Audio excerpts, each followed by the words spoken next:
All right, we're going to talk about the going from the republic to an empire. Remember, republic is a representative government. We first saw it in Greece, and then we are going to have it follow us into Rome with the assembly and the Senate. So the first thing is when you have a change in the system, often when you go from a better system to a worse system, people are losing jobs. That's true today, or it's true back in Roman periods. So you can see the first point there, they're going to have unemployment. Small farmers are losing their jobs. They're leaving the rural area, and they're moving to the cities, in this case particularly Rome. There's inflation. Inflation means that prices are going up and people can't afford as much as they used to be. The inflation is being caused because the military has been expanded. And this last point is a point that's particularly true in the United States today. There's a gap between the rich and the poor, meaning the rich can buy lots of things and the poor don't have enough money for daily subsistence. So what happens is that the soldiers are going to become loyal to the people who are feeding them, paying them, i.e. the generals, and less so to the Roman Empire. And so first we're going to talk about Julius Caesar. He is going to serve as a consul for 1 year. Remember, we talked about consuls being picked by the Senate, and there were 2 of them, each serving for a year. He is going, although with Julius Caesar we're going to have 3 of them, and it's called a triumvirate. You can see the word, sorry about that, right there.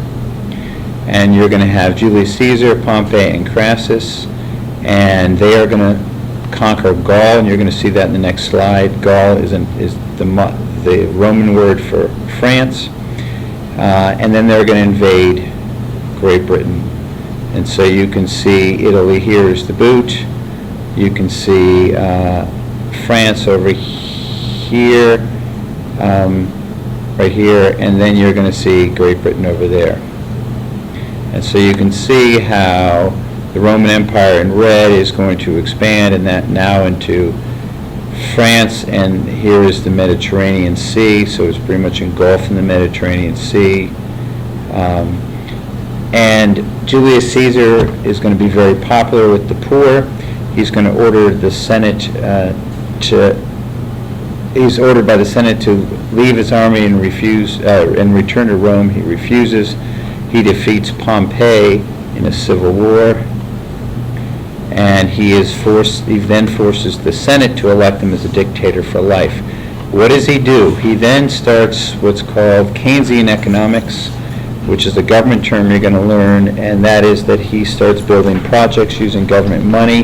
That creates jobs, that makes the lower class like him, and therefore he's able to stay in power longer, except that the Senate did not like the fact that they had to give up power to the consul. Remember, the consul were limited in their years, and so he is assassinated on March 4th, 44 BCE.